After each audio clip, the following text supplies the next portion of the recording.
أما بعد فأعوذ بالله من الشيطان الرجيم. بسم الله الرحمن الرحيم. قال تبارك وتعالى في كلامه المجيد: إنما يوفى الصابرون أجرهم بغير حساب. إن الله وملائكته يصلون على النبي يا أيها الذين آمنوا صلوا عليه وسلموا تسليما. اللهم صل على محمد وعلى آل محمد كما صليت على إبراهيم وعلى آل إبراهيم إنك حميد مجيد.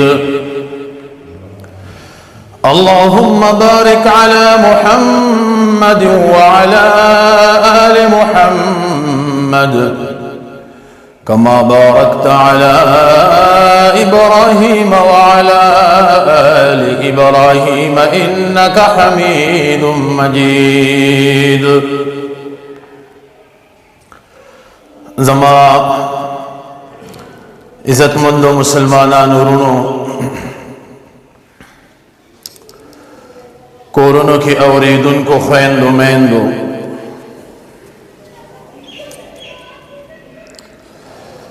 اللہ تبارک و تعالی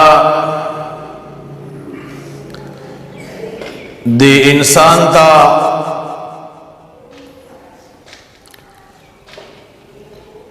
دعا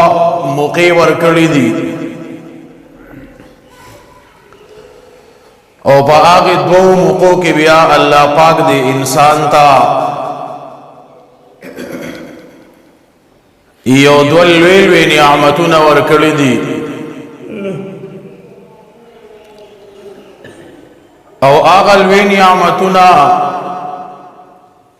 دیر زیاد قیمتی دی.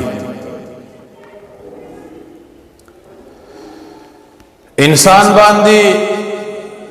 یو موقع د غم رازی او انسان باندی دویم موقع د حاده او د خوشحاله رازی. مطلب بعض ٹیم کی انسان باندې د خوشاله مقوی او بعض ٹیم کی انسان باندې خفگان راشی غم راشی. دا دواړه موقع داسې دي چې په دې دواړو موقعو کې الله پاک دغه ټیم کې دی انسان ته دوه نعمتونه مهیا کړی دي چې کله انسان باندې خوشحالی راشی نو دغه ټیم کې یو نعمت د الله غماتا تا مهیا دی چې هغه د الله شکر گزاری دا او د الله شکریہ ادا کول دی. او دویم چې کله انسان باندې غم راشی، پریشانی راشی، خفگان راشی، نو دغی موقع کے بیا دی انسان تا دا اللہ یو نعمت دا متوجہ دی چھ اغا دغی غم باندے دغی پریشانے باندے صبر کول دی. دوارو موقع کی کو خوشحالی دا کہ انسان بھی شکر ادا کو ندتا پا آغی باندے اجر ملاوی گی، ثواب ملاوی گی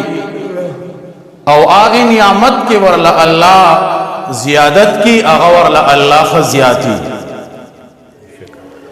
او بل طرف تک غم دے دتا تکلیف دے پریشانی دا پہ خفگان دے پہ او دا بدغی باندے صبر کو نبیہ قرآن کی اللہ بھی چھے انما یوفى الصابرون اجرهم بغیر حساب. کم خلق چھے با مصیبت باندے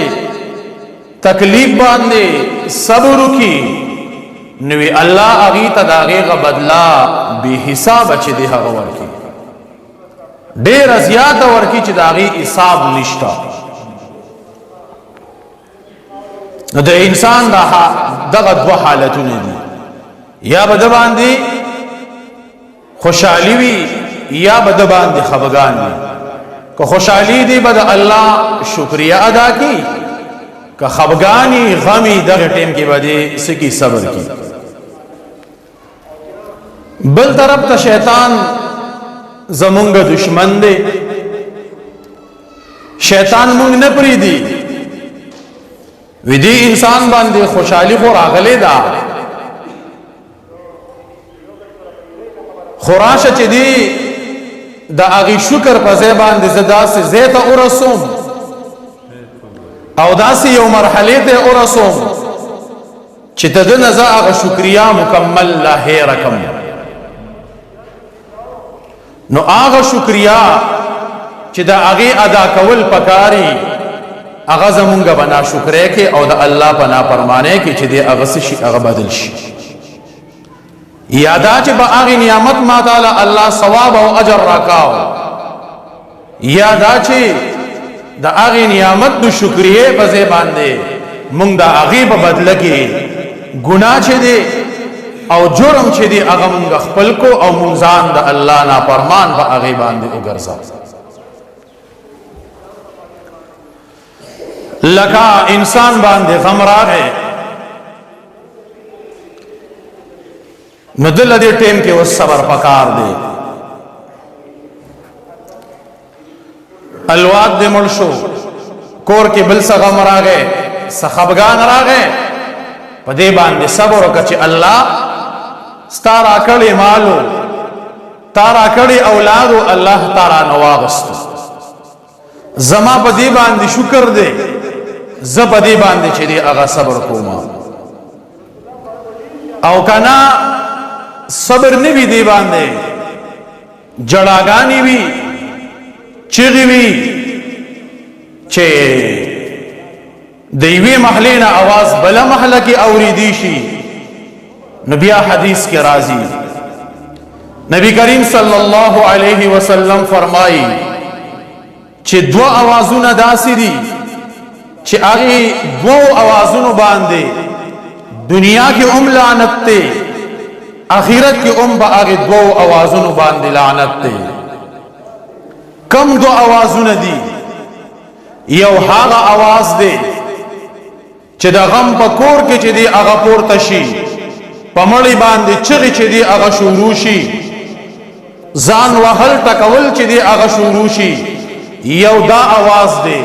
په دغه کس دنیا کې د الله لعنت آخرت کې په دغه سړي باندې د الله لعنت دی دویم هغه आवाज دی د غانې بجانې چې هغه आवाज د غانې بجانې چې دی هغه اوچت شي د ډول سرنا आवाज چې دی هغه اوچت شي دویم دا आवाज دی چې درې کس باندې دنیا کې او آخرت کې د الله چې دی هغه لعنت دی دا دو आवाज ودا سي دي چې په دې کې د دنیا هم لعنت آخرت کې په دغه سړي باندې چې دی هغه سړي لعنت الله دې زمونږه حفاظت وکي الله دې مونږه محفوظ کی حضرت نافع رحمت الله علیه دادو عبد الله ابن عمر رضی الله عنه شاگرد دی مونږ یو لار باندې روان یو اس باندې عبد الله ابن عمر رضی الله عنه باندې د شپېلې आवाज ولګېدو عبد الله ابن عمر رضی الله عنه دواړه غوته ډایرک غوګونو کې خوري او اسی واپس کو د هغه زینا دا حضرت نافع رحمت الله علیه چې مونږ لګ مزل کو وی ما ته زما استاد عبد الله ابن عمر رضی الله عنه فرمایي چې نافع आवाज ختم شو کو आवाज راځي وی ما ته وی چې جی आवाज راځي لګ لګاو وی بیا روان شو سفاصله کې لاړو بیا راته وی نافعه هغه आवाज راځي کنه وی ما ورته وی چې جی आवाज ناراضي आवाज ختم شو ویلاس لرکلو او ما ته وی چې د قشانت نبی کریم صلی الله علیه وسلم یو وار لار باندې روانو د قشانت د شپېلې आवाज واوریدو نبی علیہ الصلوۃ والسلام غوګونو کې ګوت کې خودلې د اغه زینه چې دی اغه شو نبی کریم صلی الله علیه وسلم واپس دا هغه صحابه کرامو چې د نبی علیہ الصلوۃ والسلام یو سنت به اغه راځوندې کاو د شپېلې نه اغه دومره لري تلی داسې زیت به ځان رساو چې د شپېلې د आवाज مونږ باندې چې دی اغه نه لګي الله دې مونږه معاف کړي آغا آلات آغا ذرائع آغا زمون جیبونو ترا اور رسیدل آغا زمونگا کورونو ترا اور رسیدل زمونگا خاده زمونگا غمونا آغا طول د شریعت خلاف چه دی آغا سشو آغا روان شو یو حدیث کی رازی نبی کریم صلی اللہ علیہ وسلم فرمائی ویزا الله تبارک وتعالى د دې د پاره را لګلې ما چې زه خلق ته د توحید تلقین وکم خلق ته د الله یواله او خیمه خلق ته د حکمت او د دین د شریعت خبره او خیمه او زه الله د دې د پاره را لګلم چې زه د موسیقي ساز او سامان دا چې دی هغه سکم دا مات کما نبی علیہ الصلوۃ والسلام الله د دې سيزونو د ماته دو د پاره را لګلو نن امت هغه د پیغمبر خلاف روان دي او هغه سيزونه د هغه حفاظت کی او هغه کې هغه ته کامیابی دا چې دی هغه سکیږي هغه ښکاری نو خبره مې دی پورې کوله چې هغه دوا اوازونه په هغه باندې دنیا کې لعنت اخرت کې هم هغه باندې لعنت یو هغه आवाज چې هغه د مړي په کور کې پورته شي بچو باندې جړاګانی شوش یو هغه جړاله چې د انسان سترګې اوخ کې بې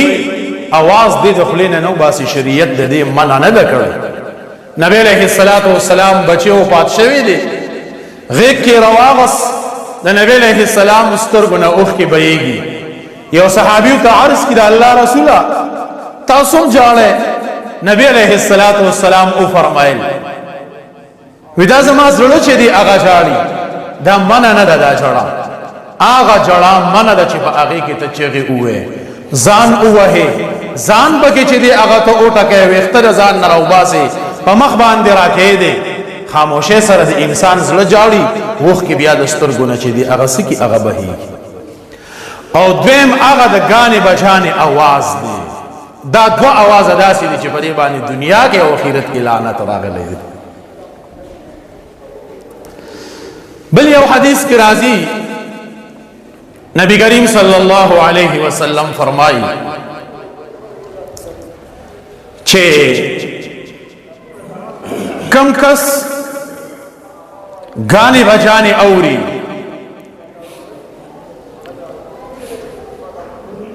توبه اونويستلا الله تبارک وتعالى به د قیامت پر ورځ باندې دا سکه دا ویلي کی او د دې انسان په دې غوګلو کې به چې دی هغه اړي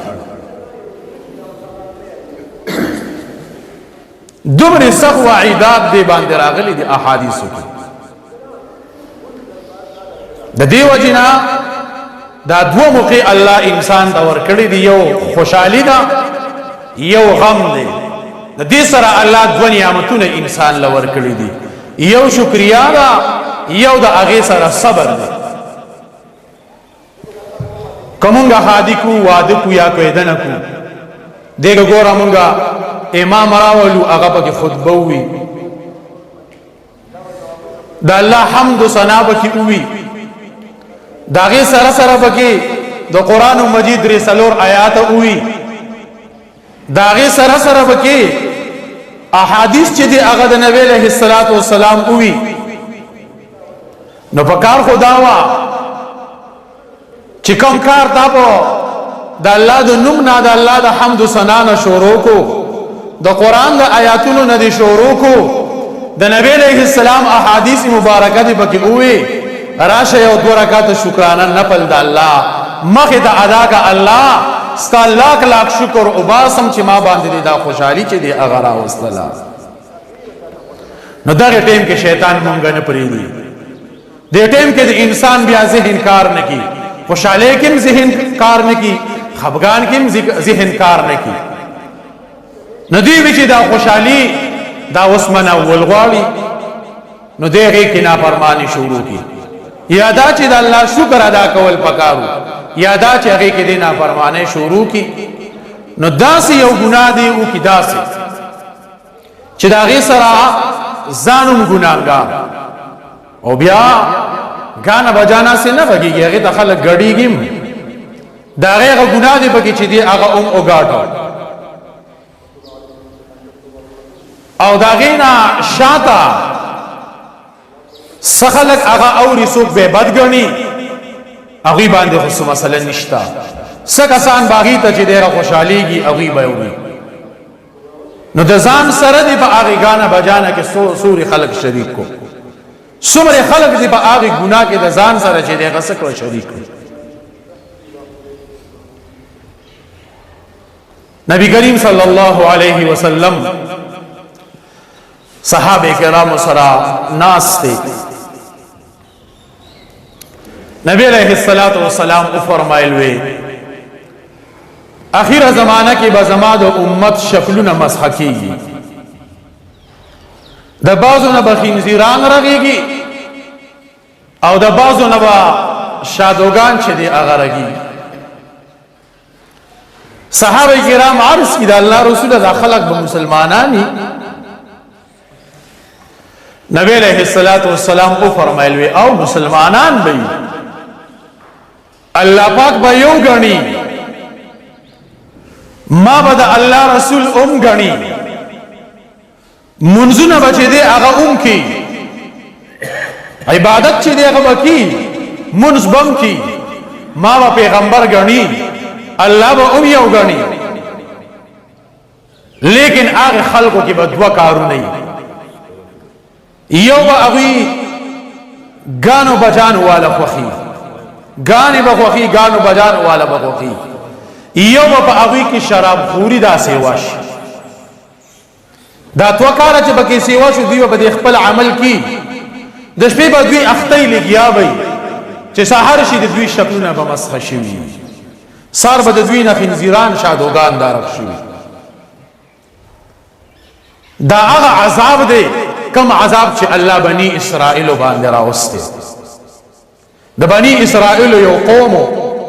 او غیبه د دریاب په غاړه پاتې کېدو یو ډلوا یو ورځ د خالی هغه الله پاک د خپل عبادت لپاره خاص کړي وا چې دې کې به تاسو زما عبادت کوي بل سکار باندې کوي او دا نور ټول هفته به تاسو ځل مزدوري کوي دا غوي کار دا چې دا دریاب نه به مایان مرستو هغه به خرڅول پاغي باندې به خپل ژوندۍ دا تیرول او د خالد ورځ نه الله منکلو چې دی باندې میان نه نسه په دې بس صرف زما عبادت تاسو کوي ناوی داسې حیله اختیار کړه چې دا غي دریاب نه داسې ناله او نهرونه وستو او دیو دا دی بل طرف ته غټ غټ تالابونه وته روغ نو د خالد ورځ باندې به کولا وکړو او دا الله تبارک وتعالى امتحان او نپاغه ورځ بمایان ډیر زیات دا ویږي نالو کې نهرونه کې بمایان راتلاغه طالب تبه ودانګل چکله به خالی ورځ په ختمېدو شو دی باغ نهرونه چې دا غیره خلې بند کړي او بیا به د اتوار په ورځ یا بل ورځ باندې بیا غمیان دا طالب نه رېستو او ادا کومګه د خالی په ورځ نه نیسو ادا کوم د اتوار په ورځ چې دی غنسو یو قسم حیله اختیار کړه الله او پیغمبر راولي چې دا کار خو ګوري صحیح نه دی دا کار چې دی هغه مکوي هغه خلق منع نشو، هغه خلق شاته نشو. څه خلق پکې داسې چې هغوی بوله دعوت ورکوه لکه دا کار مه کوئ، ګناه دی پکې د الله نافرماني ده، لیکن هغوی خبره نه منله، هغوی را ولګېدو کلي کې ورسره دیوال وکړو. دا څه خلق هغې سیټ ته او دا نیکان خلق دې سیټ ته ځای په ځای پکې دروازې پرېښې وي، ځکه د خلکو رشته دار پکې ومو. یو شپه هغوی باندې داسې راله چې کله سحر شو نه څه اواز شته هېڅ هم نشته. دی بله دا خلق حیران دي چې هغه زمونږ خلق څه شو چې کله دروازې کولاو کړي دي اپلا وختې تللی دي. د هغوی چې کوم مشران سړي او ښځې وو د هغوی نه الله تبارک وتعالی خنزیران بخ کړي وو، او چې کوم نوجوانان الکان جنکې وو د هغوی نه الله تبارک وتعالی شادوګان چې دي هغه رخ کړي وو. د سترګو نه به اوښکې بهېدې، مطلب یو قسم فریاد به یې کاو، څه یې ویلی نشو. 3 ورځې هغې باندې دغه عذاب و. د 3 ورځو نه وروسته الله تبارک وتعالی هغه قوم چې دی هغه تباه و برباد کړ. نو د دې حدیث د لاندې بیا شارحینو لیکلي دي چې دا هغه د بني اسرائیلو عذاب د قوم باندې به الله راولي چې کله پکې دا 2 کارونه سیوا شو. نو بیا شارحینو د دې حدیث تشریح کړی دی 2 معنو سره. وی چې د دې حدیث یو مطلب دا دی چې که د حدیث په ظاهر ته وګورې او واقعیتا داسې کېږي نو قیامت ته نږدې دا به غټو غټو نشانو کې ده چې دا به قیامت ته نږدې کېږي، حقیقتا به داسې شکلونه مسخه کېږي. او بعض شارحین وی چې نه د دې نه معنا مجازي مراد ده. معنا مجازي څه مطلب چې بدی انسانانو کې با یی با انسان خو پدې کې به خوی د خنزیر پیدا شي، یی با انسان پدې کې به خوی د شادو پیدا شي. تاسو وایي د خنزیر څه خوی دی، د شادو څه خوی دی. د خنزیر دا خوی دی چې دی بے حیا دی، دی بے شرم دی. نوی دغه قوم کې دغه خلقو کې با بے حیائی چې دی هغه عام شي. تاسو ګورئ اوس هر سړی دا فخر ګڼي، په فخر باندې ځان ته وي چې هغه په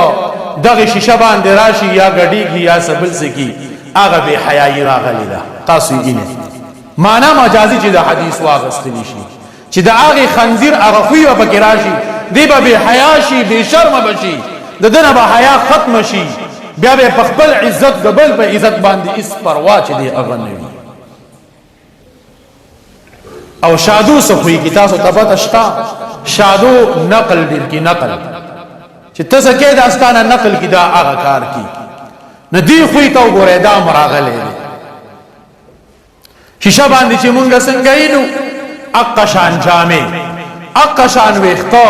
اقا شان لباس، د هغې خلقو په شانتې روان یو د هغوی په هغې نقش قدم باندې د نقل خو شروع کړی دی. نقل نو د حدیث دا تشریح شارحینو کړی دی چې کله دا 2 خبرې عامې شوې، یو ګانا بجانا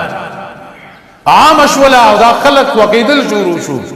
او دویم شراب. نو دغه خلقو کې به دا 2 عذاب بیا راځي. شکل به مسخکی کی خنزیر، شادو دعوت نه چې دی هغه راغی. او تشریح مې ته وکړو د حدیث یو ظاهری معنا ده. نو بعضی مفسرین وی شارحین چې دا به قیامت ته نږدې کیږي، او بعضی وی چې نه دا معنا مجازي د حدیث مراد ده. په دې سره به د انسان د خویونه چې دی هغه بدل شي، او چې څنګه د دغه 2 سیزونو خویونه دي انسان کې به دغه خویونه پیدا شي. ظاهری طور به انسان وي، خویونه به پکې دغه چې دی هغه راغلي. رونه مونږ په خپل معاملات باندې په خپل ژوندۍ باندې لکه نظر واچو. نن زمونږه خاده هغه د ګانو بچانو نه زمونږ ودونه زمونږ کویدنې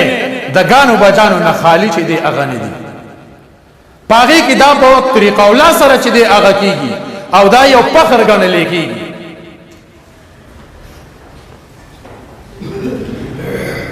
الله تبارک وتعالی دې زموږ حفاظت وکړي.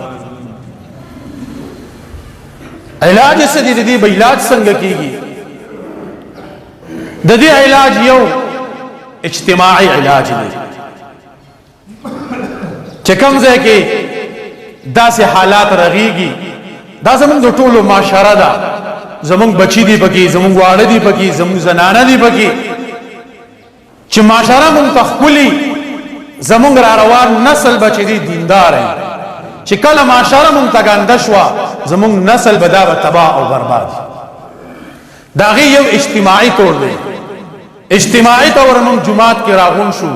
مشران اووه اته کسان په ګشت کې د هغوی پسې لاړ شو. چورولې دا کار دی ښه نه دی،